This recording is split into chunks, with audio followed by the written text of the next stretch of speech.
এখন শুনবেন আজকের গল্প।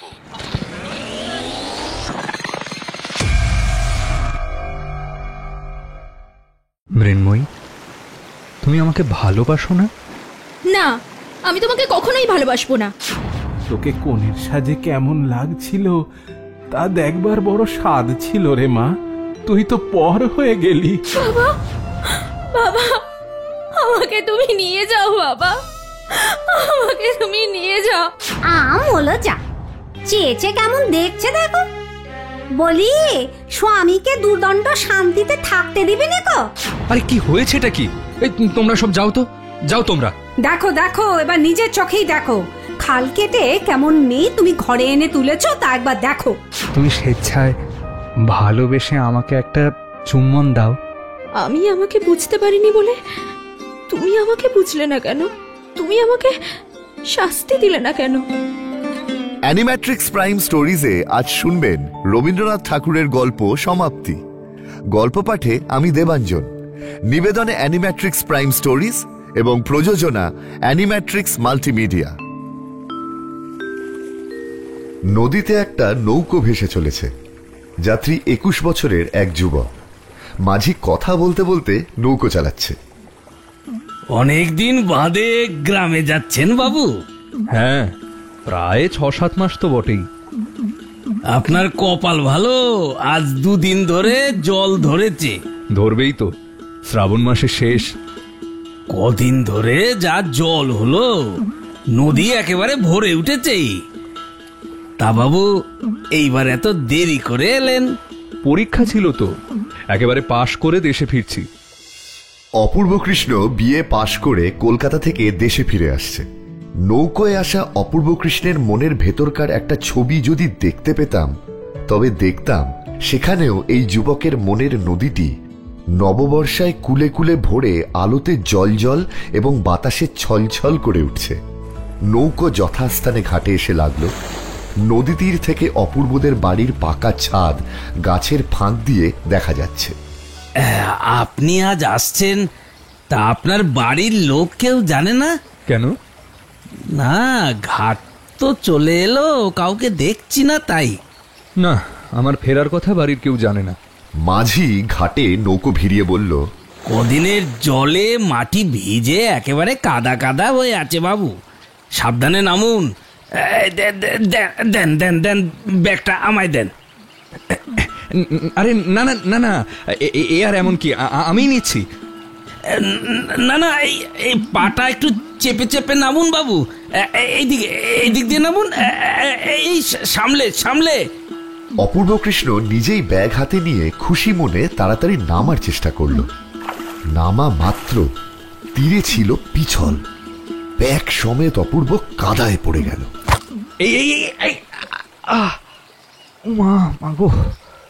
আর যেমনি পড়া, অমনি কোথা থেকে এক মিষ্টি জোরালো হাসির শব্দ শোনা গেল। সে শব্দ পাশেই থাকা অশ্বত্থ গাছের পাখিগুলোকে চমকে দিল।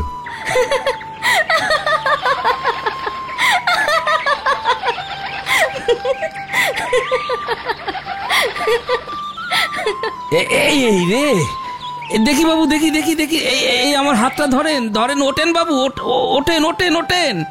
অপূর্ব অত্যন্ত লজ্জা পেয়ে তাড়াতাড়ি নিজেকে সামলে নিয়ে চেয়ে দেখল নদীর তীরে মহাজনের নৌকো থেকে নতুন ইট রাশি রাশি নামিয়ে রাখা হয়েছে। তারই ওপরে বসে একটি মেয়ে হাসছে এবং হাসতে হাসতে যেন এখনই টুকরো টুকরো হয়ে পড়বে এমন মনে হচ্ছে। মাঝি, হাসছে যে মেয়েটা, ও মৃন্ময়ী না? হ্যাঁ বাবু, ও একটা পাগলি। দূরে বড় নদীর ধারে ওদের বাড়ি ছিল, সেখানে নদীর ভাঙনে দেশ ছেড়ে বছর 2-3 হলো আমাদের এই গ্রামে এসে থাকছে। জানি। এই মেয়েটির অখ্যাতির কথা অনেক শুনতে পাওয়া যায়। পুরুষ গ্রামবাসীরা স্নেহ ভরে একে পাগলি বলে, কিন্তু গ্রামের গৃহিণীরা এর উচ্ছৃঙ্খল স্বভাবে সবসময় ভয় চিন্তায় থাকে। গ্রামের যত ছেলেদের সাথেই এর খেলা, সমবয়সী মেয়েদের প্রতি অবজ্ঞার সীমা নেই। শিশুরাজ্যে এই মেয়েটি একটি ছোটখাটো বর্গীর উপদ্রব বললেই হয়। বাপের বড় আদরের মেয়ে গো বাবু, একটু দুরন্ত, তবে মনটা ভালো। মেয়ের এমন আচার আচরণের জন্য মৃন্ময়ীর মাও বন্ধুদের কাছে স্বামীর বিরুদ্ধে এক মুহূর্ত অভিযোগ করতে ছাড়ত না। বলি দিনে দিনে মেয়েটা যে বকে যাচ্ছে সেদিকে ওর বাপের কোনো হুঁশ আছে? দিন নেই রাত নেই কো সারাক্ষণ পাড়া মাথায় করে রেখেছে, চোখ নজ্জার মাথা খেলে গা। বলি বাপের শাসন বলেও একটা জিনিস আছে নাকি? দেখো গিন্নি, শাসন করে কি করব? আমি বাইরে থাকি, ও তো আর তোমার মতো আমায় পায় না। বছরে একবার ছুটি নিয়ে আসি, এই সময় যে কটা দিন থাকি সেই সময় বকাবকি শাসন করতে আমি পারবো না। মৃন্ময়ী দেখতে শ্যামবর্ণ, ছোট কোকড়া চুল পিঠ পর্যন্ত পড়েছে, ঠিক যেন বালকের মতো মুখের ভাব। মস্ত মস্ত দুটো কালো চোখেতে না আছে লজ্জা, না আছে ভয়, না আছে হাবভাব লীলার লেশ মাত্র। শরীর দীর্ঘ, পরিপুষ্ট, সুস্থ, সবল, কিন্তু তার বয়স অধিক কি অল্প সে প্রশ্ন কারো মনে আসে না। যদি হতো তবে এখনো অবিবাহিত আছে বলে লোকে তার পিতামাতাকেও নিন্দা করত। আমাদের অপূর্ব ইতিপূর্বে ছুটি উপলক্ষে বাড়ি এসে এই লাগাম ছাড়া মেয়েটিকে 2-4 বার দেখেছে এবং অবসরের সময়, এমনকি কাজের সময়ও এর সম্বন্ধে চিন্তা করেছে। পৃথিবীতে অনেক মুখ চোখে পড়ে, কিন্তু এক একটি মুখ বলার নয়, একেবারে মনের মধ্যে গিয়ে উপস্থিত হয়। সে কেবল সৌন্দর্যের জন্য নয়, আর একটা কি গুণ আছে, সে গুণটি বোধ করি স্বচ্ছতা। অধিকাংশ মুখের মধ্যেই মানুষটির আসল প্রকৃতি স্পষ্ট করে প্রকাশ পায় না। যে মুখে সেই অন্তর্গুহাবাসী রহস্যময় লোকটি অবাধে বাইরে এসে দেখা দেয়, সে মুখ হাজারের মধ্যেও চোখে পড়ে এবং এক পলকে মনে গাঁথা হয়ে যায়। এই মেয়েটির মুখে চোখে একটি দুরন্ত অবাধ্য নারী প্রকৃতি উন্মুক্ত বেগবান হরিণের মতো সর্বদা দেখা দেয়, খেলা করে। সেই জন্য এই জীবন চঞ্চল মুখখানা একবার দেখলে আর সহজে ভোলা যায় না। মৃন্ময়ীর এই কৌতুক মেশানো হাসি যতই মিষ্টি হোক না কেন, দুর্ভাগা অপূর্বর কাছে এটা বেশ কিছুটা বেদনাদায়ক হয়েছিল। আপনার লাগেনি তো বাবু? অপূর্ব তাড়াতাড়ি মাঝির হাতে ওর ব্যাগটা তুলে ধরিয়ে দিয়ে রাগে কষ্টে তাড়াতাড়ি বাড়ির দিকে হাঁটতে লাগলো। সেই মাথার উপর দিয়ে বইতে থাকা হাসি শুনতে শুনতে চাদরে ও ব্যাগে কাদামাখা অবস্থায় গাছের ছায়া দিয়ে অপূর্ব বাড়িতে গিয়ে উপস্থিত হলো। হঠাৎ ছেলের ফিরে আসায় তার বিধবা মা ভীষণ খুশি হলেন। বাবা, কোনো খবর না দিয়ে চলে এলি যে বড়। হায় হায় হায়, আরে কে কোথায় আছিস রে? যা তাড়াতাড়ি করে ক্ষীর দই নিয়ে আয়। এই হরিপদ, যা তো ভালো রুই মাছ নিয়ে আয়, খোকা আমার বড় ভালোবাসে। সঙ্গে সঙ্গে লোক দৌড়লো এবং পাড়া প্রতিবেশীর মধ্যেও দৌড়াদৌড়ি শুরু হলো। খাওয়ার শেষে মা অপূর্বর বিয়ের প্রস্তাব উত্থাপন করলেন। অপূর্ব সেজন্য প্রস্তুত হয়েছিল, কারণ প্রস্তাব অনেক আগেই ছিল, কিন্তু ছেলে জেদ করে বসেছিল। বাবা, চাটুজ্যের ছোট মেয়ের সঙ্গে তোর বিয়ের কথা বলেছি। না মা, এখন না, আগে বিয়ে পাশ করি তারপর। এর আগে আমায় বিয়ে করতে বলো না মা। এতকাল মা সেই জন্য অপেক্ষা করেছিলেন, এবার বললেন, এখন আর তোর কোনো অজুহাত আমি শুনবো না, বিয়ে তোকে করতেই হবে বাবা। আগে পাত্রী দেখা হোক, তারপর স্থির করা যাবে। পাত্রী দেখা হয়ে গেছে, সেই জন্য তোকে ভাবতে হবে না। অপূর্ব ওই ভাবনাটা নিজে ভাবতে প্রস্তুত হলো এবং বলল, মেয়ে না দেখে আমি বিয়ে করতে পারবো না মা। মেয়ে দেখবি কি রে? এমন সৃষ্টি ছাড়া কথা তো কখনো শুনিনি বাবা। সেই দিন আর এখন নেই মা। যতই যাই বলিস, আমার দেখা মেয়ে তোকে আর দেখতে গিয়ে কাজ নেই। না মা, মেয়ে না দেখে আমি বিয়ে করব না। জেদ ধরিস না অপূর্ব। না মা, আমার ওই এক কথা। আচ্ছা আচ্ছা, ঠিক আছে, তুই যা চাইছিস তাই হবে। সেই রাতে অপূর্ব প্রদীপ নিভিয়ে বিছানায় শুলে সেই বর্ষা রাতের সমস্ত শব্দ এবং সমস্ত নিস্তব্ধতার অন্য এক প্রান্ত থেকে জনহীন নিদ্রাহীন তার বিছানায় এক উচ্ছ্বসিত উচ্চ মধুর কণ্ঠের হাসি তার কানে এসে ক্রমাগত বাজতে লাগলো। মন নিজেকে কেবলই এই বলে পীড়া দিতে লাগলো যে সকালবেলাকার সেই পা পিছলে পড়ে যাওয়াটা যেন কোনো একটা উপায়ে সংশোধন করে নেওয়া উচিত। মেয়েটি জানল না যে আমি অপূর্ব কৃষ্ণ, অনেক বিদ্যা উপার্জন করেছি, কলকাতায় বহুকাল কাটিয়ে এসেছি। দৈবাত পা পিছলে কাদায় পড়ে গেলেও আমি উপহাসের পাত্র যে সে গ্রাম্য যুবক নই। পরদিন অপূর্ব কনে দেখতে যাবে। বেশি দূরে নয়, পাড়াতেই তাদের বাড়ি। একটু বিশেষ যত্ন নিয়ে সাজল সে। ধুতি ও চাদর ছেড়ে সিল্কের চাপকান জোব্বা, মাথায় একটা গোলা পাগড়ি এবং বার্নিশ করা একজোড়া জুতো পায়ে গলিয়ে সিল্কের ছাতা হাতে সকাল সকাল বেরিয়ে পড়ল। সম্ভাব্য শ্বশুরবাড়িতে পা রাখা মাত্র মহা সমারোহ সমাদরের ঘটা পড়ে গেল।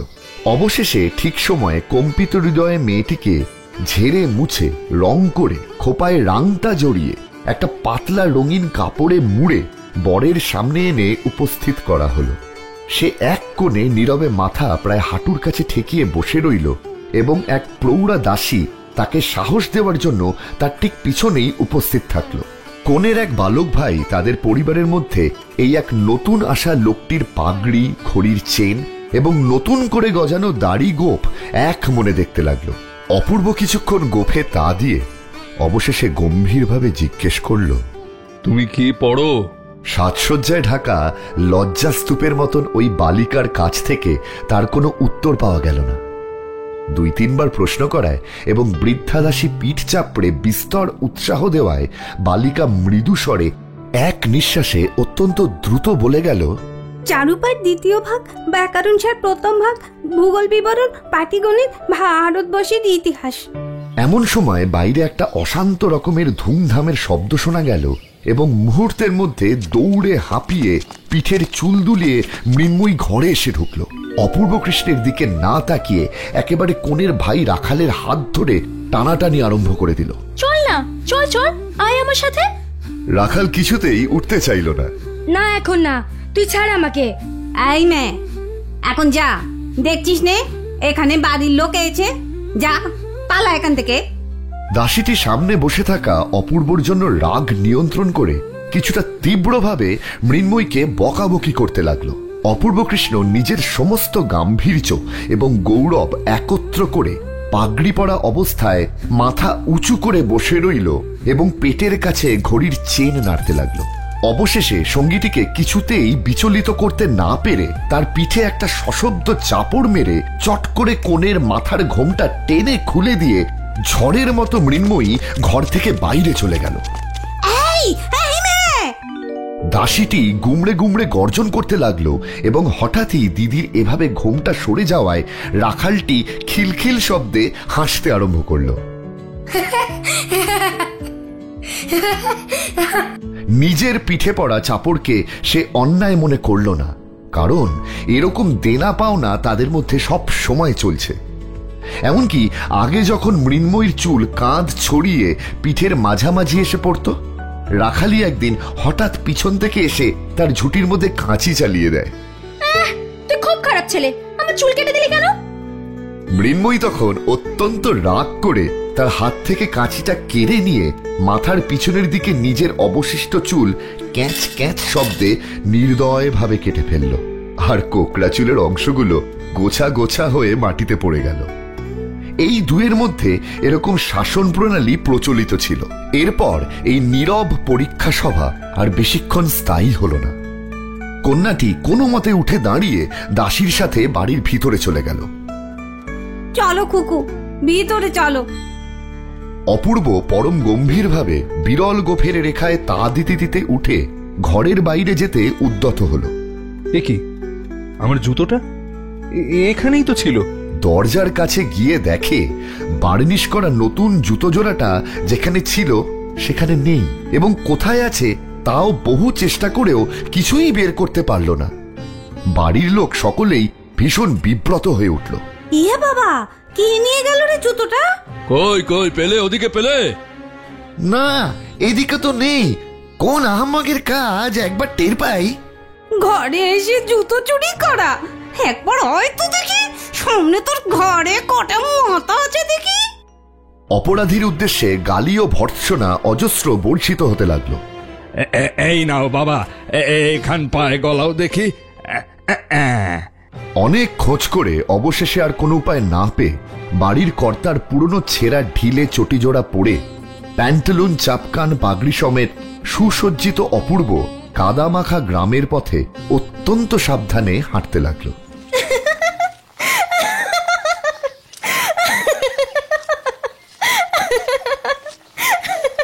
পুকুরের ধারে নির্জন পথের পাশে আবার হঠাৎ সেই উচ্চকণ্ঠের অজস্র হাসির আওয়াজ, যেন গাছগাছালির মধ্যে থেকে কৌতুকপ্রিয়া বনদেবীর অপূর্বর ওই অসঙ্গত চটি জুতো জোড়ার দিকে চেয়ে হঠাৎ আর হাসি ধরে রাখতে পারল না। অপূর্ব অপ্রতিভভাবে থমকে দাঁড়িয়ে ইতস্তত নিরীক্ষণ করছে। এমন সময় ঘন বন থেকে বেরিয়ে এসে এক নির্লজ্জ অপরাধিনী তার সামনে নতুন জুতো জোড়াটি রেখেই পালিয়ে যেতে গেল। এই এই দাঁড়াও, দাঁড়াও বলছি, এই দাঁড়াও দাঁড়াও। অপূর্ব তাড়াতাড়ি দুহাত ধরে তাকে বন্দি করে ফেলল। ছাড়ো আমাকে, ছাড়ো বলছি। মৃন্ময়ী একে বেঁকে হাত ছাড়িয়ে পালাবার চেষ্টা করল, কিন্তু পারল না। কোঁকড়া চুলে ঢাকা তার পরিপুষ্ট সহাস্য দুষ্ট মুখখানির ওপরে গাছের ডালপালার ফাঁক দিয়ে সূর্যের আলো এসে পড়ল। রোদের আলোয় নির্মল চঞ্চল নদীর দিকে ঝুঁকে কৌতূহলে পথিক যেমন এক দৃষ্টিতে তার জলের দিকে দেখতে থাকে, অপূর্ব ঠিক তেমন করেই গম্ভীর গম্ভীর চোখে মৃন্ময়ীর মুখের ওপর তরল দুটি চোখের মধ্যে দিয়ে চেয়ে দেখল এবং অত্যন্ত ধীরে ধীরে মুঠো আলগা করে যা শাসন করার দরকার ছিল তা না করে বন্দিনীকে ছেড়ে দিল। অপূর্ব যদি রাগ করে মৃন্ময়ীকে ধরে মারত তাহলে সে কিছুই আশ্চর্য হতো না, কিন্তু নির্জন পথের মধ্যে এই অপরূপ নীরব শাস্তির সে কোনো অর্থ বুঝতে পারল না। চিন্তা করতে করতে অপূর্ব কৃষ্ণ অত্যন্ত ধীর পায়ে বাড়িতে এসে উপস্থিত হল। দাদা বাবু, ভিতরে চলেন, গিন্নিমা আপনাকে ডাকছেন। বললাম তো আমার কাজ আছে, কাজ মিটলে যাব, আর বারবার এসে আমাকে ডাকবার কোনো প্রয়োজন নেই। অপূর্ব নানা বাহানা করে সারাদিন মায়ের সাথে বাড়ির ভিতরে দেখা করতে গেল না। বাইরে নিমন্ত্রণ ছিল, সেখানেই খেয়ে এলো। অপূর্বর মতো এমন একজন শিক্ষিত গম্ভীর ভাবুক লোক একজন সামান্য অশিক্ষিতা মেয়ের কাছে নিজের হারিয়ে যাওয়া গৌরব উদ্ধার করার এবং নিজের আন্তরিক মহিমার পরিচয় দেবার জন্য কেন যে এতটা বেশি উদ্বিগ্ন হয়ে উঠবে তা বোঝা কঠিন। একটা পাড়াগাঁয়ের চঞ্চল মেয়ে তাকে সামান্য মনে করলেই বাকি, সে যদি তাকে হাসির পাত্র মনে করে, পর মুহূর্তেই রাখাল নামক একটি নির্বোধ নিরক্ষর ছেলের সাথে খেলা করবার জন্য ব্যাকুল হয়ে ওঠে, তাতেই বা তার ক্ষতি কি?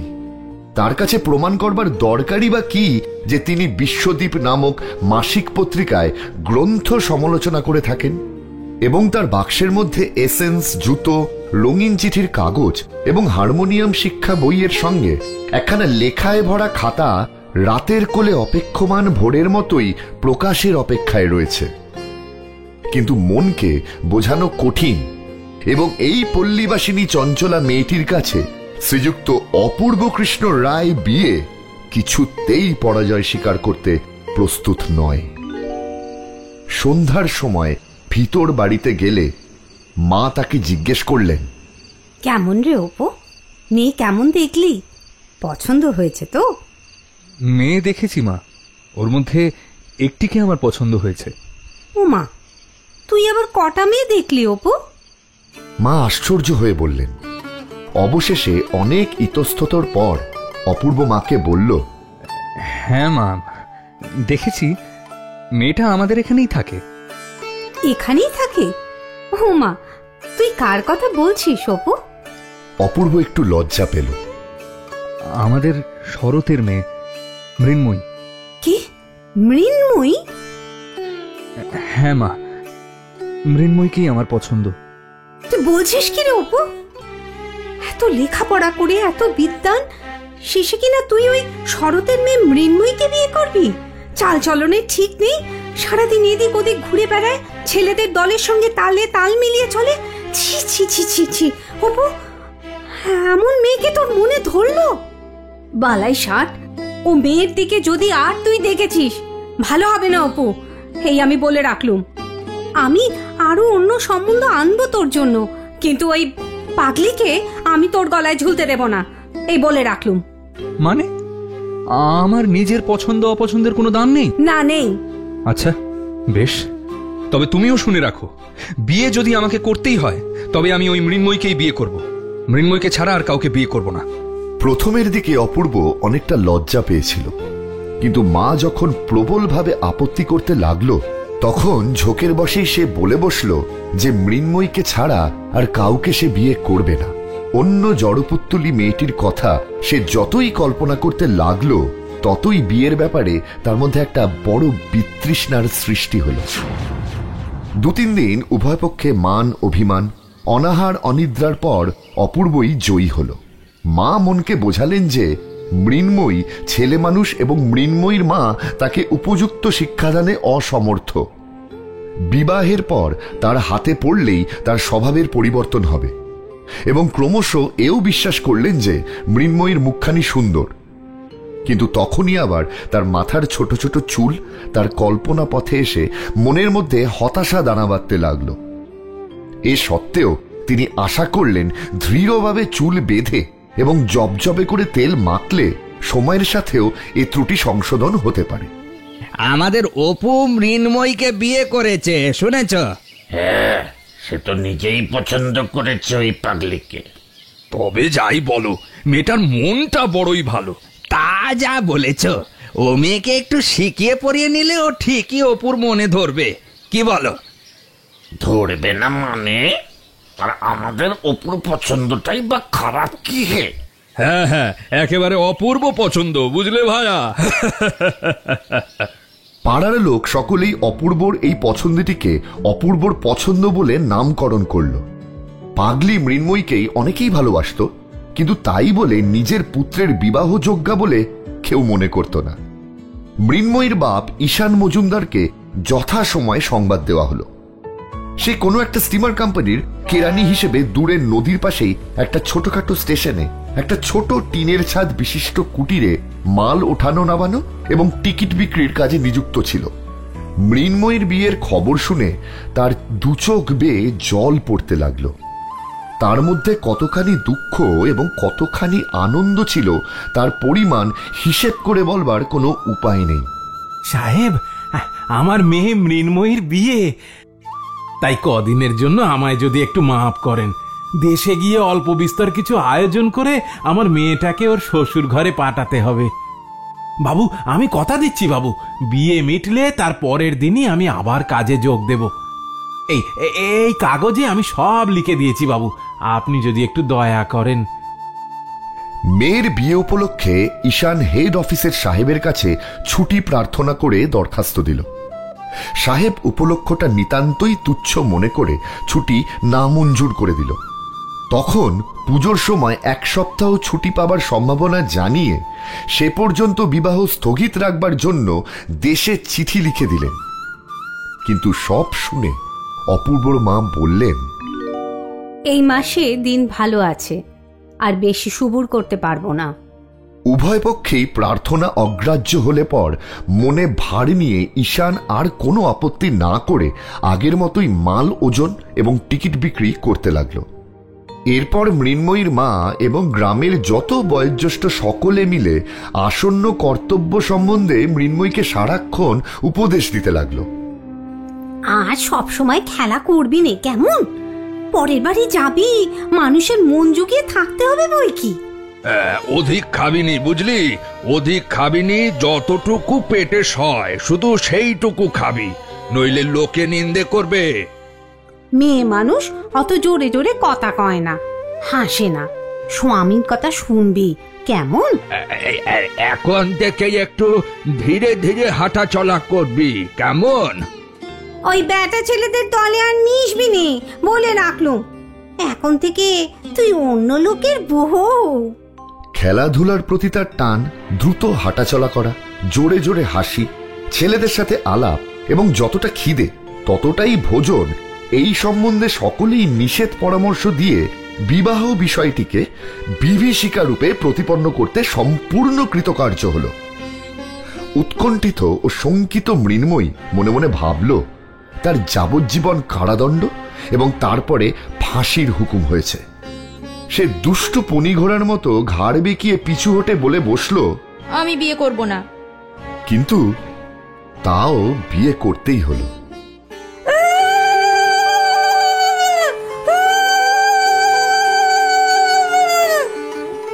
তারপরে শিক্ষা আরম্ভ হলো। এক রাত্রিরের মধ্যে মৃন্ময়ীর সমস্ত পৃথিবীর অপূর্বর মার অন্দরমহলে এসে আবদ্ধ হয়ে গেল। শাশুড়ি তাকে সংশোধনের কাজ শুরু করলেন। মুখে পান ভরে অত্যন্ত কঠিন মুখ করে বললেন, দেখো বাছা, তুমি কিন্তু আর কচি খুকিটি নাও। আমাদের ঘরে অমন বেহায়াপনা করলে চলবে না। শাশুড়ি যেভাবে বললেন মৃন্ময়ী সেভাবে কথাটা নিল না। সে ভাবল এ ঘরে যদি না চলে তবে বুঝি অন্য কোথাও যেতে হবে। বিকেলের দিকে তাকে আর দেখা গেল না।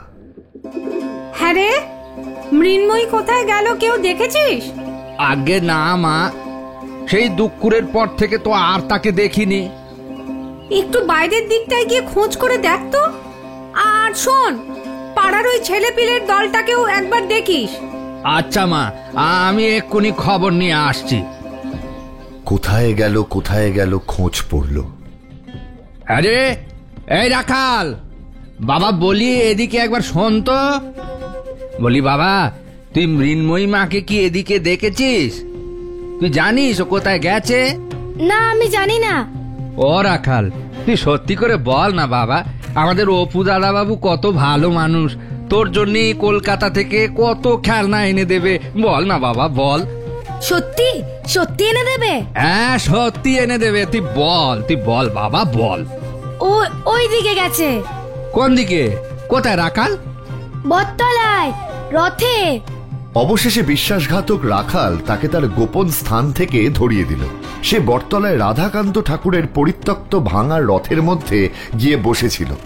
শাশুড়িমা এবং পাড়ার সমস্ত হিতৈষিণীগণ মৃন্ময়ীকে যেভাবে অকথা কুকথা বলল তা সহজেই কল্পনা করা যায়।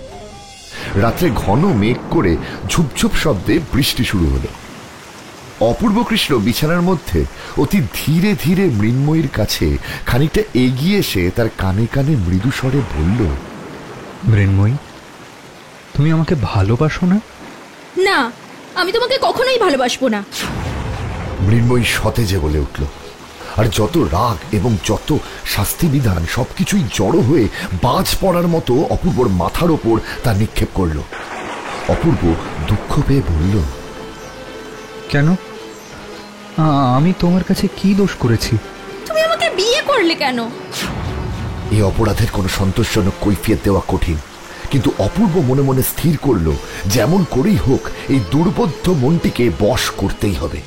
পরদিন শাশুড়ি মৃন্ময়ীর বিদ্রোহী ভাবের সমস্ত লক্ষণ দেখে তাকে ঘরে দরজা বন্ধ করে রেখে দিল।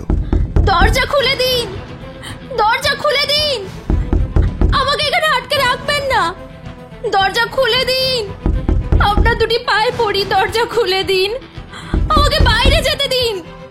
সে নতুন খাঁচায় বন্দি পাখির মতো প্রথমে অনেকক্ষণ ঘরের মধ্যে ধড়ফড় করে বেড়াতে লাগলো। অবশেষে কোথাও পালাবার কোনো পথ না দেখে নিষ্ফল ক্রোধে বিছানার চাদরখানা দাঁত দিয়ে ছিঁড়ে কুটি কুটি করে ফেলল এবং মাটির উপর উপুড় হয়ে পড়ে মনে মনে বাবাকে ডাকতে ডাকতে কাঁদতে লাগলো। বাবা, বাবা, আমাকে তুমি নিয়ে যাও বাবা, আমাকে তুমি নিয়ে যাও। এমন সময় ধীরে ধীরে কেউ তার পাশে এসে বসল। সস্নেহে তার ধুলোয় পড়া চুলগুলো কপালের ওপর থেকে তুলে দেবার চেষ্টা করল। মৃন্ময়ী সবলে মাথা নাড়িয়ে তার হাত সরিয়ে দিল। অপূর্ব কানের কাছে মুখ নিচু করে মৃদু স্বরে বলল, আমি লুকিয়ে দরজা খুলে দিয়েছি, এসো আমরা খিড়কির বাগানে পালিয়ে যাই। মৃন্ময়ী প্রবল বেগে মাথা নেড়ে সতেজে কাঁদতে কাঁদতে বলল, না। অপূর্ব তার চিবুক ধরে মুখ তুলে দেওয়ার চেষ্টা করে বলল, একবার দেখো কে এসেছে। রাখাল মাটিতে পড়া মৃন্ময়ীর দিকে চেয়ে হতবুদ্ধির মতো দরজার কাছে দাঁড়িয়েছিল। মৃন্ময়ী মুখ না তুলে অপূর্বর হাত ঠেলে দিল। অপূর্ব বলল, রাখাল তোমার সঙ্গে খেলা করতে এসেছে, খেলতে যাবে? সে বিরক্তি ও উচ্ছ্বসিত গলায় বলল, না। রাখালও সুবিধা না বুঝে কোনো মতে ঘর থেকে পালিয়ে হাঁপ ছেড়ে বাঁচল। অপূর্ব চুপ করে বসে রইল। মৃন্ময়ী কাঁদতে কাঁদতে শান্ত হয়ে যখন ঘুমিয়ে পড়ল তখন অপূর্ব পা টিপে বাইরে এসে দরজায় শিকল দিয়ে চলে গেল। এই নাও দিদি তোমার চিঠি, কর্তামা তোমাকে দিতে বললেন। তারপর দিন মৃন্ময়ী বাপের কাছ থেকে একটা চিঠি পেল। তিনি তার প্রাণের চেয়েও প্রিয় মৃন্ময়ীর বিয়ের সময় উপস্থিত থাকতে পারেননি বলে বিলাপ করে নবদম্পতিকে অন্তরের আশীর্বাদ পাঠিয়েছেন। মা মৃন্ময়ী, তোর বিয়েতে থাকতে পারলুম না রে, এই পাপের জন্য তুই আমাকে ক্ষমা করিস। শুনেছি খুব ভালো ঘরে তোর বিয়ে হয়েছে, তুই মন দিয়ে সংসার কর মা। তুই সুখে থাকলে তোর বাপটাও শান্তি পায়। স্বামীকে, তোর শাশুড়ি মাকে গুরুজন জ্ঞান করবি। তোকে কনের সাজে কেমন লাগছিল তা দেখবার বড় স্বাদ ছিল রে মা। তুই তো পর হয়ে গেলি, তোর বাপ কি আর তোকে যখন খুশি দেখতে পাবে বল? মন দিয়ে সংসার কর মা। আমি এখন তোর প্রথম গুরুজন, তাকে মান্যি কর।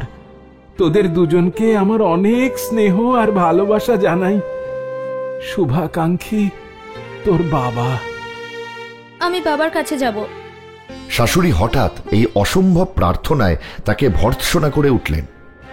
কোথায় ওর বাপ থাকে তার ঠিকানা নেই, বলে কিনা বাবার কাছে যাব। অনাসৃষ্টি আবদার। সে উত্তর না করে চলে গেল। নিজের ঘরে গিয়ে দরজা বন্ধ করে নিতান্ত কোনো আশা না দেখা মানুষ যেমন করে দেবতার কাছে প্রার্থনা করে তেমন করে বলতে লাগলো, বাবা, বাবা, আমাকে তুমি নিয়ে যাও। এখানে আমার কেউ নেই, এখানে থাকলে আমি বাঁচবো না। গভীর রাতে স্বামী ঘুমিয়ে গেলে ধীরে ধীরে দরজা খুলে মৃন্ময়ী বাড়ির বাইরে এলো। যদিও একবার মেঘ করে আসছিল, তা সত্ত্বেও জ্যোৎস্না রাতে পথ দেখবার মতো আলো যথেষ্টই ছিল। বাপের কাছে যেতে হলে কোন পথ অবলম্বন করতে হবে মৃন্ময়ী তার কিছুই জানত না। কেবল তার মনের বিশ্বাস ছিল যে পথ দিয়ে চিঠি বয়ে নিয়ে যাওয়া রানার গান চলে সেই পথ দিয়ে পৃথিবীর সমস্ত ঠিকানায় যাওয়া যায়। মৃন্ময়ী সেই ডাকের পথ ধরেই চলতে লাগলো। চলতে চলতে শরীর ক্লান্ত হয়ে এলো। রাতও প্রায় শেষ হলো। মৃন্ময়ী পথের শেষে নদীর ধারে একটা বড় সড়ো বাজারের মতো জায়গায় এসে উপস্থিত হলো। এরপর কোন দিকে যেতে হবে ভাবছে, এমন সময় পরিচিত ঝমঝম শব্দ শুনতে পেল। চিঠির থলে কাঁধে নিয়ে ঊর্ধ্বশ্বাসের ডাকের রানার এসে উপস্থিত হলো। মৃন্ময়ী তাড়াতাড়ি তার কাছে গিয়ে কাতর ক্লান্ত স্বরে বলল, কুশিগঞ্জে আমি বাবার কাছে যাব, আমাকে তুমি সঙ্গে নিয়ে চলো না। কুশিগঞ্জ কোথায় আমি জানি নে। এই বলে ঘাটে বাঁধা ডাক নৌকোর মাঝিকে জাগিয়ে দিল। তার দয়া করবার বা প্রশ্ন করবার সময় নাই। এই যে, এই ওঠো ওঠো, চলো যেতে হবে। হ্যাঁ, কে? ও চলেন। নৌকো ছেড়ে দিল। দেখতে দেখতে হাট এবং বাজার সজাগ হয়ে উঠল। মৃন্ময়ী ঘাটে নেমে একজন মাঝিকে ডেকে বলল, মাঝি, আমাকে কুশিগঞ্জে নিয়ে যাবে? মাঝি তার উত্তর দেওয়ার আগেই পাশের নৌকো থেকে একজন বলে উঠল, আরে কেউ? এই মিনু মা, তুমি এখানে কোথা থেকে? মৃন্ময়ী উচ্ছ্বসিত হয়ে বলল, বনমালী, আমি কুশিগঞ্জে বাবার কাছে যাব, আমাকে তোর নৌকোয় নিয়ে চল। বনমালী তাদের গ্রামের মাঝি। সেই উচ্ছৃঙ্খল প্রকৃতির বালিকাটিকে বিলক্ষণ চিনত। সে বলল, বাবার কাছে যাবে? সে তো বেশ কথা, চলো আমি তোমাকে নিয়ে যাচ্ছি। মৃন্ময়ী নৌকোয় উঠল। মাঝি নৌকো ছেড়ে দিল। মেঘ করে মুষলধারে বৃষ্টি আরম্ভ হলো। ভাদ্র মাসে পূর্ণ নদী ফুলে ফুলে নৌকো দোলাতে লাগলো। মৃন্ময়ীর সমস্ত শরীর নিদ্রায় আচ্ছন্ন হয়ে এলো। শাড়ির আঁচল পেতে সেই নৌকোর মধ্যে শুলো এবং এই দুরস্থ বালিকা নদী দোলায় প্রকৃত স্নেহপালিত শান্ত শিশুটির মতো অকাতরে ঘুমোতে লাগলো। জেগে উঠে দেখল সে তার শ্বশুরবাড়িতে খাটে শুয়ে আছে। তাকে জেগে থাকতে দেখে ঝি বকতে আরম্ভ করলো, হলো যা চেয়েছে কেমন দেখছে দেখো। বলি, স্বামীকে দুর্দণ্ড শান্তিতে থাকতে দিবে না তো? রাত পিড়েতে বাড়ির বউ কিনা? ছি ছি ছি ছি ছি ছি ছি ছি না গো, কি লজ্জা, কি লজ্জা। ঝির কণ্ঠস্বরে শাশুড়ি এসে উপস্থিত। এই যে, কি ভেবেছিসটা কি? কি হলো? কথার উত্তর দে। কোন সাহসে, কোন সাহসে তুই এমনটা করলি? এই ভদ্র লোকের বাড়িতে এমন মেয়েকে আনাই আমার ভুল হয়েছে। শাশুড়ি তাকে অত্যন্ত কঠিন কঠিন ভাবে বলতে লাগলেন। মৃন্ময়ী বিস্ফারিত চোখে নীরবে তার মুখের দিকে চেয়ে রইল। লোক সমাজে আমাদের নাক কান কাটা যায় গো। রাত দুপুরে মেয়ে ঘর ছাড়ছে, বলি কি শিক্ষা দিয়েছে তোর বাপ তোকে? এমন নাক কান কাটা মেয়ে। এই যে কি হলো? এই এই কোথায় চললি আবার? বাপের শিক্ষাদোষের ওপর কটাক্ষ আর মেনে নিতে পারল না মৃন্ময়ী। তাড়াতাড়ি ঘর থেকে বেরিয়ে পাশের ঘরে গিয়ে ভিতর থেকে শিকল তুলে দিল। এই মেয়ে, এই এই এই মেয়ে, দরজা খোল বলছি, দরজা খোল এক্ষুনি। অপূর্ব লজ্জার মাথা খেয়ে মাকে এসে বলল, আরে কি হয়েছে? এটা কি? এই তোমরা সব যাও তো, যাও তোমরা। আর কি হয়েছে? দেখো দেখো দেখো, এবার নিজের চোখেই দেখো। খাল কেটে কেমন মেয়ে তুমি ঘরে এনে তুলেছ তা একবার দেখো। দেশে আর মেয়ে ছিল না যে ওনাকে এই বেহায়া মেয়েটাকে ঘরে ঠাঁই দিতে হলো। আহ মা, বউকে দুদিনের জন্য একবার বাপের বাড়ি পাঠিয়ে দিতে দোষ কি? কখনো না, কোনো দিনও না। আমি বেঁচে থাকতে তা আমি কিছুতেই হতে দেব না। সেদিন সারাদিন বাইরে ঝড় বৃষ্টি এবং ঘরের মধ্যেও একই রকমের দুর্যোগ চলতে লাগলো। তারপর দিন গভীর রাতে অপূর্ব মৃন্ময়ীকে ধীরে ধীরে জাগিয়ে জিজ্ঞেস করল, মৃন্ময়ী, মৃন্ময়ী, তোমার বাবার কাছে যাবে? মৃন্ময়ী সবেগে অপূর্বর হাত চেপে ধরে চমকে উঠে বলল, যাব। অপূর্ব চুপি চুপি তাকে বলল, তবে এসো, আমরা দুজনে আস্তে আস্তে পালিয়ে যাই। আমি ঘাটে নৌকো ঠিক করে রেখেছি, চলো। মৃন্ময়ী অত্যন্ত সকৃতজ্ঞ হৃদয়ে একবার স্বামীর মুখের দিকে চাইল। তারপর তাড়াতাড়ি উঠে কাপড় ছেড়ে বের হওয়ার জন্য প্রস্তুত হল। অপূর্ব তার মায়ের চিন্তা দূর করার জন্য একটি চিঠি রেখে দুজনে বেরিয়ে পড়ল। সেই অন্ধকার রাতে জনশূন্য নিস্তব্ধ নির্জন গ্রামের পথে এই প্রথম স্বেচ্ছায় মৃন্ময়ী অপূর্বকে তার কাছের একজন মনে করে স্বামীর হাত ধরল। তার হৃদয়ের আনন্দ উদ্বেগ সেই সুকোমল স্পর্শযোগে তার স্বামীর শিরার মধ্যে সঞ্চারিত হতে লাগল। চলো মাঝি। নৌকো সেই রাতেই ছেড়ে দিল। অশান্ত এক আনন্দ সত্ত্বেও কিছু সময়ের মধ্যেই মৃন্ময়ী ঘুমিয়ে পড়ল। পরদিন কি মুক্তি, কি আনন্দ! দুধারে কত গ্রাম, বাজার, শস্যক্ষেত্র, বন, দুই ধারে কত নৌকো যাতায়াত করছে। আচ্ছা, ওই নৌকায় কি আছে? ওতে ওতে আছে মানে তিসি। ওতে তিসি বোঝাই করা আছে। ওই দেখো। আর ওরা ওরা কোথা থেকে আসছে? ওনারা আসছেন কাছারি থেকে, জমিদারি কাছারি থেকে। আর এই জায়গার নাম কি? নাম নাম এই জায়গার নাম হলো রায়নগর। মৃন্ময়ী প্রত্যেক তুচ্ছ বিষয়ে স্বামীকে বারবার প্রশ্ন করতে লাগল। এমন সব প্রশ্ন যার উত্তর অপূর্ব কোনো কলেজের বইতে পায়নি এবং যা তার কলকাতার অভিজ্ঞতায়ও কুলিয়ে ওঠে না। অপূর্ব এই সকল প্রশ্নের প্রত্যেকটারই উত্তর করছিল এবং অধিকাংশ উত্তরের সাথে সত্যের কোনো মিল হয়নি।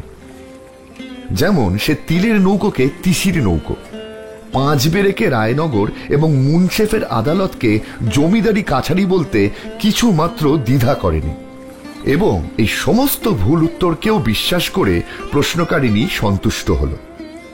পরদিন সন্ধ্যাবেলায় নৌকো কুশিগঞ্জে গিয়ে পৌঁছল। টিনের ঘরে একটা ময়লা হ্যারিকেন জেলে ছোট ডেস্কের ওপর একটা চামড়ায় বাঁধা মস্ত খাতা রেখে গা খোলা ঈশানচন্দ্র টুলের উপর বসে হিসেব লিখছিলেন। এমন সময়ে নবদম্পতি ঘরে ঢুকল। মৃন্ময়ী ডাকল, বাবা। সে ঘরে এমন কণ্ঠস্বর এমন করে এর আগে কখনো শোনা যায়নি। ঈশানের চোখ দিয়ে জল পড়তে লাগলো। সে কি বলবে, কি করবে, কিছুই ভেবে পেল না।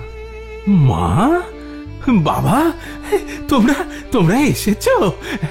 এসো এসো বাবা, ভিতরে এসো, ভিতরে এসো। আয় আয় মা, আয় আয় আয়। তোকে তোকে একবার দেখবার কত স্বাদ ছিল রে মা। আয় আয় আয়। কিন্তু কিন্তু তোমাদের বসতে দিই কোথায়? দাঁড়াও দাঁড়াও দাঁড়াও, এইখানটায় একটু। তার মেয়ে এবং জামাই যেন সাম্রাজ্যের যুবরাজ এবং যুবরাজের স্ত্রী। এই সমস্ত পাটের বস্তার মধ্যে তাদের উপযুক্ত সিংহাসন কেমন করে নির্মাণ করবেন এ যেন তার দিশেহারা বুদ্ধি ঠিক করে উঠতে পারল না। না না এমা, আপনাকে ব্যস্ত হতে হবে না, আমরা এখানেই বসছি। মৃন্ময়ী এসো। এখানে? এরপর খাওয়া দাওয়ার ব্যাপার, সেও এক চিন্তা। দেখ না মা, তোদের যে দুটো যত্ন করে খাওয়াবো সেই কপালও আমার নেই। সামান্য একটু চাল আছে ঘরে, আর কমুটো ডাল, আর তো কিছুই নেই রে মা। দরিদ্র কেরানি নিজের হাতে ডাল ভাতে ভাত রান্না করে খায়। আজ এই এমন আনন্দের দিনে সে কি করবে, কি খাওয়াবে, কিছুই বুঝে উঠতে পারল না। মৃন্ময়ী বলল, বাবা তুমি ভেবো না, আজ আমরা সবাই মিলে রান্না করব, আর যা আছে তাই দিয়েই হবে। নিশ্চয়ই হবে। ঘরের মধ্যে স্থানাভাব, লোকাভাব, অন্নাভাব ছিল, কিন্তু ক্ষুদ্র ছিদ্র থেকে ফোয়ারা যেমন 4 গুণ বেগে বেরিয়ে আসে, তেমনি গরিব ঈশানের ছোট মুখটি থেকে আনন্দ পরিপূর্ণ ধারায় বেরিয়ে আসতে লাগলো। এমন করে 3 দিন কাটল। দুবেলা নিয়মিত স্টিমার এসে দাঁড়ায়, কত লোক, কত কোলাহল। সন্ধেবেলায় নদী তীর একেবারে নির্জন হয়ে যায়। তখন কি অবাধ স্বাধীনতা!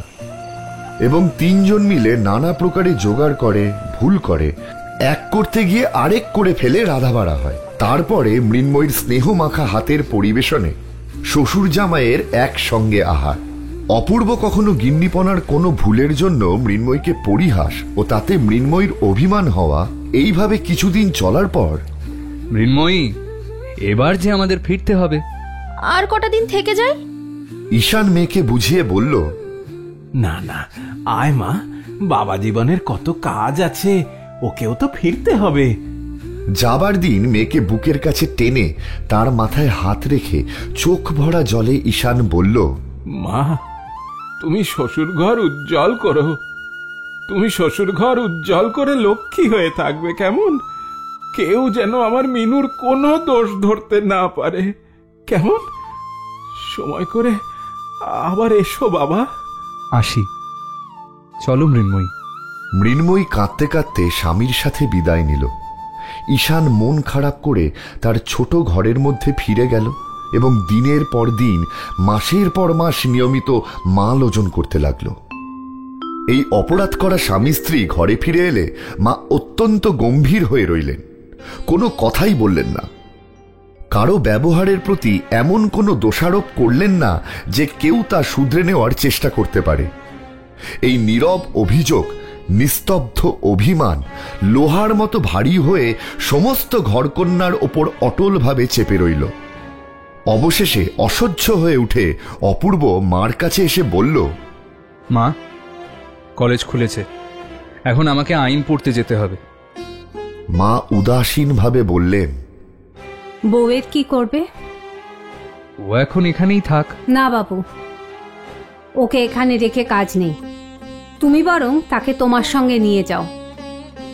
সচরাচর মা অপূর্বকে তুই বলেই সম্ভাষণ করে থাকেন, কিন্তু হঠাৎ বলা এই তুমিটার অর্থ অপূর্ব কিছুই বুঝে উঠতে পারল না। অপূর্ব অভিমানে আহত স্বরে বলল, আচ্ছা বেশ, তবে তাই যাব।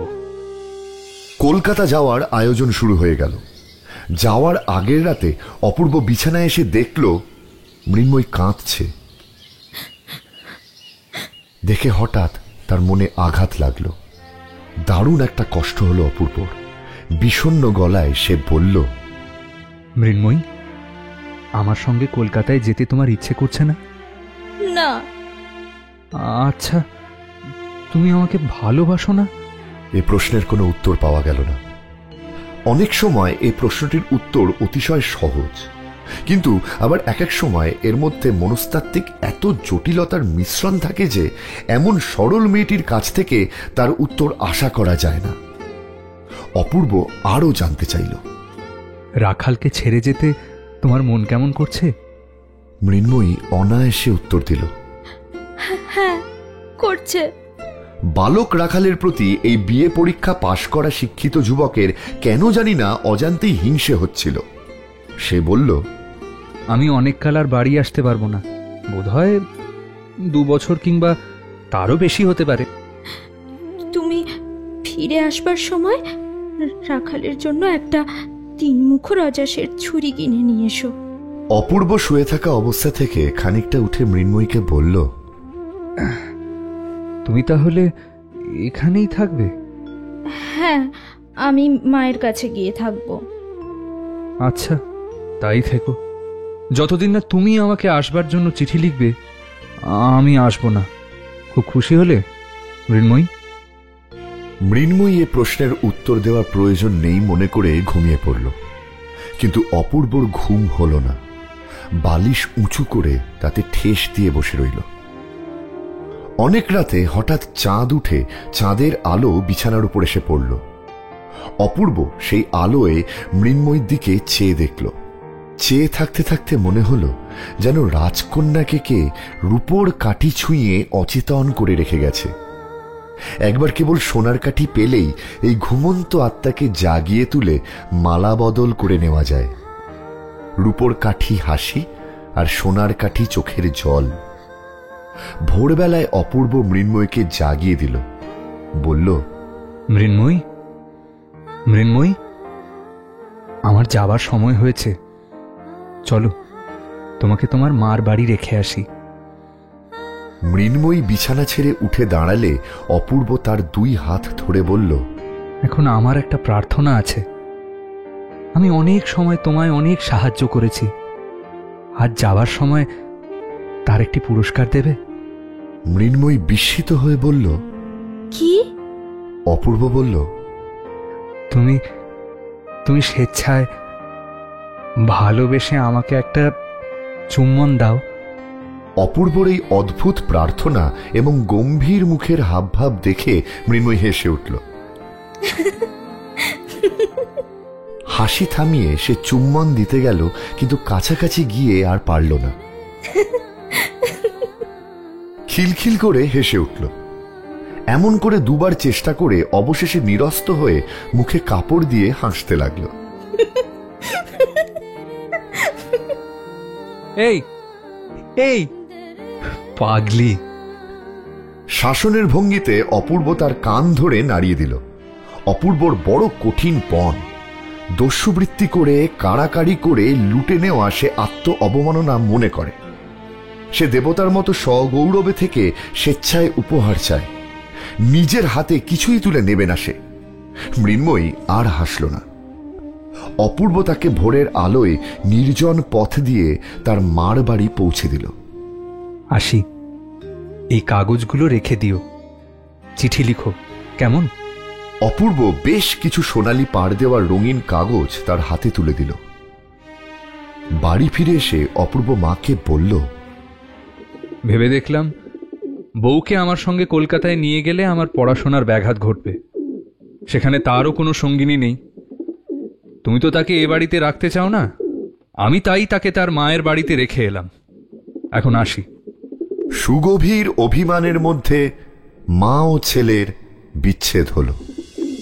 মার বাড়িতে এসে মৃন্ময়ী দেখল কিছুতেই আর মন লাগছে না। সে বাড়ির আগাগোড়া যেন বদলে গেছে। সময় আর কাটে না। কি করবে, কোথায় যাবে, কার সাথে দেখা করবে, কিছুতেই ভেবে পায় না। মৃন্ময়ীর হঠাৎ মনে হলো যেন সমস্ত বাড়িতে এবং সমস্ত গ্রামে কোনো লোক নেই। যেন মধ্যাহ্নে সূর্যগ্রহণ হলো। কিছুতেই বুঝতে পারল না আজ কেন কলকাতায় চলে যাওয়ার জন্য এত প্রাণপণ ইচ্ছে করছে। কাল রাতে এই ইচ্ছে কোথায় ছিল তার? কাল সে জানত না যে জীবনের যে অংশ ত্যাগ করে যাওয়ার জন্য এত মন কেমন করছিল তার সম্পূর্ণ স্বাদ পরিবর্তন হয়ে গেছে। গাছের বুড়িয়ে যাওয়া পাতার মতো আজ এই অতীত জীবনটাকে তার ইচ্ছে করছে ছিঁড়ে দূরে ছুঁড়ে ফেলতে। গল্পে শোনা যায় নিপুণ অস্ত্রকার এমন সূক্ষ্ম তরবারির নির্মাণ করতে পারে যে তা দিয়ে মানুষকে 2 ভাগ করলেও সে জানতে পারে না অবশেষে নাড়া দিলে ওই 2টি খণ্ড আলাদা হয়ে যায়। বিধাতার তরবারি সেই রূপ সূক্ষ্ম। কখন তিনি মৃন্ময়ীর বাল্য ও যৌবনের মাঝখানে আঘাত করেছিল সে জানতে পারেনি। আজ কেমন করে নাড়া পেয়ে বাল্য অংশ যৌবন থেকে আলাদা হয়ে পড়ল এবং মৃন্ময়ী বিস্মিত হয়ে আঘাত পেয়ে চেয়ে রইল। মায়ের বাড়িতে এসে তার সেই পুরনো শোয়ার ঘরকে তার নিজের বলে মনে হলো না। সেখানে যে থাকতো সে হঠাৎ আর নেই। এখন তার মনে সমস্ত স্মৃতি আর একটা বাড়ি, আর একটা ঘর, আর একটা বিছানার কাছে গুনগুন করে বেড়াতে লাগলো। মৃন্ময়ীকে আর কেউ বাইরে দেখতে পেল না। তার সেই হাসির আওয়াজ আর শোনা যায় না। রাখাল তাকে দেখলে ভয় পায়। খেলার কথা মনেও আসে না। মৃন্ময়ী মাকে বলল, মা, আমাকে শ্বশুর বাড়ি রেখে এসো। এদিকে বিদায় বেলায় ছেলের বিষণ্ণ মুখ মনে করে অপূর্বর মার মন ছিন্ন ভিন্ন হয়ে যায়। অপূর্ব যে রাগ করে বউকে বেহানের বাড়ি রেখে এসেছে, এটাই তার মনে বড় বিঁধতে লাগলো। এভাবেই একদিন মাথায় কাপড় দিয়ে মৃন্ময়ী ম্লান মুখে শাশুড়ির কাছে এসে দাঁড়ালো। আমাকে এখানে থাকতে দিন মা। শাশুড়ির পায়ের কাছে পড়ে প্রণাম করল সে। আয় আয় মা, হায় হায়। তার চোখ ভরে এলো জলে। তিনি মৃন্ময়ীকে তার বুকে চেপে ধরলেন। মুহূর্তের মধ্যে উভয়ের মিলন হয়ে গেল। দেখি মা, দেখি। ও মা, হ্যাঁ রে, তোর মুখ চোখ এত বদলে গেল কি করে? তুই... শাশুড়ি বউয়ের মুখের দিকে চেয়ে আশ্চর্য হয়ে গেলেন। সে মৃন্ময়ী আর নেই।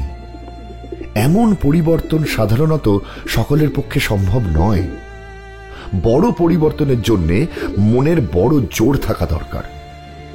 শাশুড়ি স্থির করেছিলেন তিনি মৃন্ময়ীর দোষগুলো একটা একটা করে সংশোধন করবেন, কিন্তু আরেকজন অদৃশ্য সংশোধনকর্তা একটা অজ্ঞাত সংক্ষিপ্ত উপায় অবলম্বন করে মৃন্ময়ীকে যেন নতুন জীবন দিলেন। এখন শাশুড়িকেও মৃন্ময়ী বুঝতে পারল। শাশুড়িও মৃন্ময়ীকে চিনতে পারলেন। গাছের সাথে তার ডালপালার যেমন মিল, ঠিক তেমন ভাবেই সমস্ত ঘরকন্যা পরপর সব এক হয়ে গেল। এক সুন্দর বড় নারী প্রকৃতি মৃন্ময়ীর সমস্ত শরীরে ও মনে রেখায় রেখায় ভরে উঠতে থাকল এবং এ যেন তাকে দুঃখ দিতে লাগলো।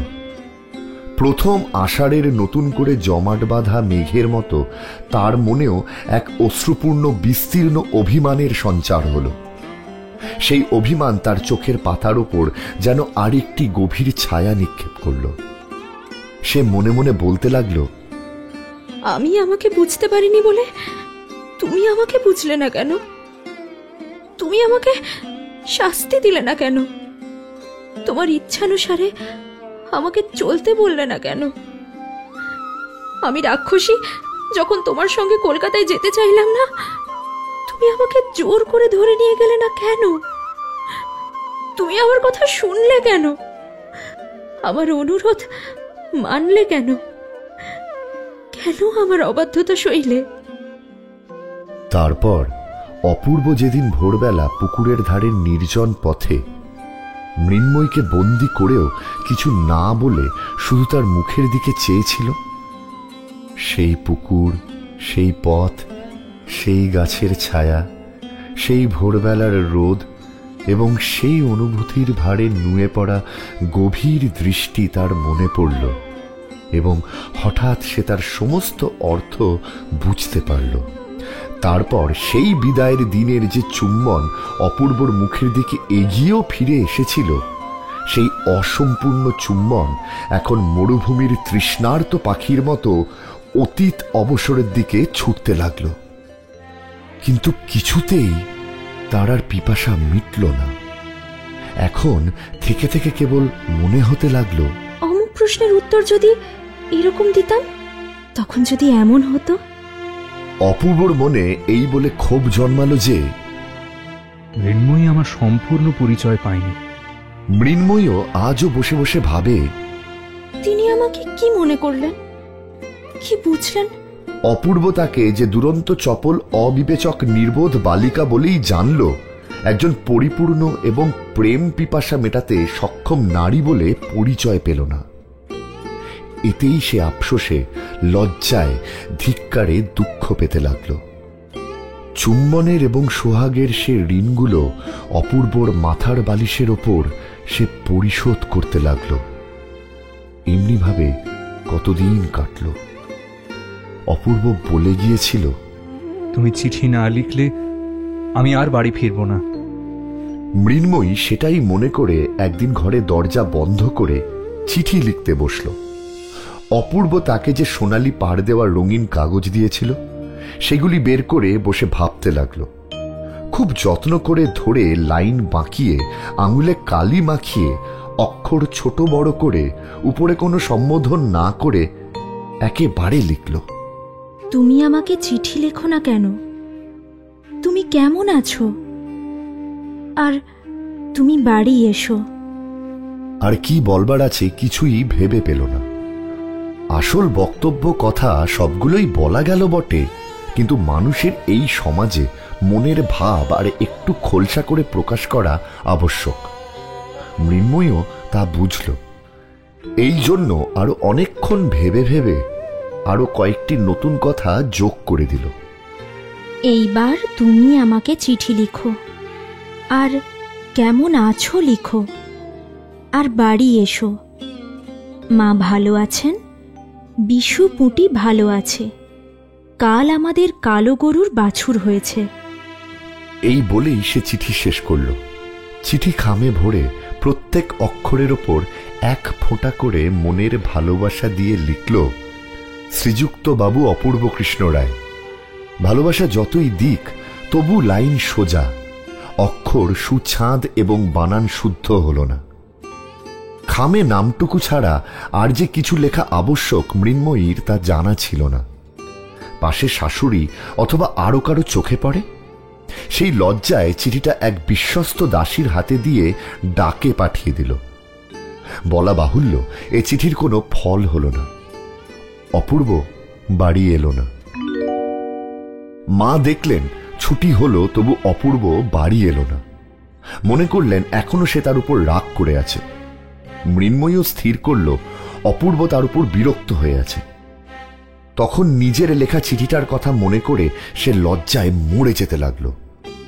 সে চিঠিটা যে কত তুচ্ছ, তাতে যে কোনো কথা লেখাই হয়ে ওঠেনি, তার মনের ভাব যে কিছুই প্রকাশ করা যায়নি, সেটা পড়ে অপূর্ব যে মৃন্ময়ীকে আরো ছেলে মানুষ মনে করছে, মনে মনে আরো অবজ্ঞা করছে, এই ভাবনাই তীরের মতো এসে তার মনে বিঁধতে লাগলো। ভিতরে ভিতরে সে ছটফট করতে লাগলো। দাসীকে বারবার করে জিজ্ঞেস করলো, সে চিঠিখানা তুই কি ডাকে দিয়ে এসেছিস? হ্যাঁ গো, আমি নিজের হাতে বাক্সের মধ্যে ফেলে দিয়েছি। বাবু তো এতদিনে কোন কালে পেয়েছেন। চিঠি পেলে সে কি আর তার উত্তর দেবে না? নিশ্চয়ই কাজে ব্যস্ত, উত্তর ঠিক আসবে কোন, একটু দেরি হচ্ছে। অপূর্বর মা একদিন মৃন্ময়ীকে ডেকে বললেন, বৌমা, অপু অনেকদিন তো বাড়ি এলো না, তাই ভাবছি কলকাতায় গিয়ে তাকে দেখে আসি। তুমি সঙ্গে যাবে? মৃন্ময়ী সম্মতি জানিয়ে ঘাড় নাড়ল এবং ঘরের মধ্যে সে দরজা বন্ধ করে বিছানার ওপর পড়ে বালিশটাকে বুকের ওপর চেপে ধরে হেসে নড়ে চড়ে মনের সমস্ত আবেগ উন্মুক্ত করে দিল। তারপর ধীরে ধীরে গম্ভীর হয়ে, বিষণ্ণ হয়ে, আশঙ্কায় পরিপূর্ণ হয়ে বসে বসে কাঁদতে লাগল। অপূর্বকে কোনো খবর না দিয়ে এই দুই অনুতপ্তা নারী তার প্রসন্নতা ভিক্ষা করবার জন্য কলকাতায় যাত্রা করল। অপূর্বর মা সেখানে তার জামাই বাড়িতে গিয়ে উঠলেন। আচ্ছা, শ্রী অপূর্ব কৃষ্ণ রায় এই নামে কোনো চিঠি এসেছে? ডাকে খোঁজ নিয়ে এসে সেদিন মৃন্ময়ীর চিঠির আশায় নিরাশ হয়ে সন্ধ্যাবেলায় অপূর্ব প্রতিজ্ঞা ভঙ্গ করে নিজেই তাকে চিঠি লিখতে বসল। কোনো কথাই পছন্দ মতো হচ্ছে না। এমন একটা সম্বোধন সে খুঁজছে যা দিয়ে ভালোবাসাও প্রকাশ করা হয়, অথচ অভিমানও ব্যক্ত করে। কথা না পেয়ে মাতৃভাষার উপর অশ্রদ্ধা দৃঢ়তর হচ্ছে। এমন সময় ভগ্নিপতির কাছ থেকে চিঠি এলো। মা এসেছেন, শীঘ্র তোমার কাছে আসবেন। রাতে এখানেই খাওয়া দাওয়া করবেন। খবর সমস্ত ভালো। শেষ আশ্বাস সত্ত্বেও অপূর্ব অমঙ্গল ও আশঙ্কায় বিমর্ষ হয়ে উঠল এবং অবিলম্বে বোনের বাড়ি গিয়ে উপস্থিত হল।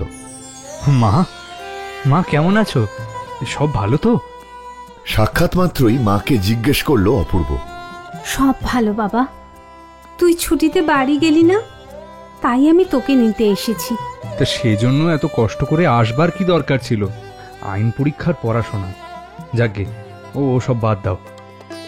খাওয়ার সময় বোন জিজ্ঞেস করলো, দাদা, এবার বউকে তোমার সঙ্গে আনলে না কেন? দাদা গম্ভীরভাবে বলতে লাগলো, আইনের পড়াশোনা বুঝলি, তার উপর। ভগ্নিপতি হেসে বলল, ও সমস্ত মিথ্যে ওজোর, আমাদের ভয়ে আনতে সাহস হয় না। তা লোকটা ভয়ঙ্করই বটে, ছেলে মানুষ হঠাৎ দেখলে আচমকা আটকে উঠতে পারে। এইভাবেই হাস্য পরিহাস চলতে লাগলো, কিন্তু অপূর্ব অত্যন্ত বিমর্ষ হয়ে পড়ল। কোনো কথা তার ভালো লাগছিল না। তার মনে হলো সেই যখন মা কলকাতায় এলেন তখন মৃন্ময়ী ইচ্ছা করলে অনায়াসে তার সাথে আসতে পারত। বোধহয় মা তাকে সঙ্গে আনার চেষ্টা করেছিলেন, কিন্তু সেই সম্মত হয়নি। এ সম্বন্ধে সংকোচবশত মাকে কোনো প্রশ্ন করতে পারল না।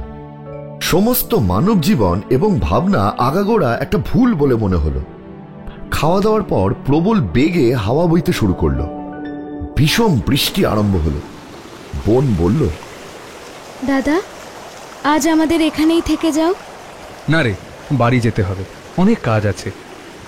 ভগ্নিপতি তাকে বললেন, রাতে আবার তোমার এত কাজ কিসের?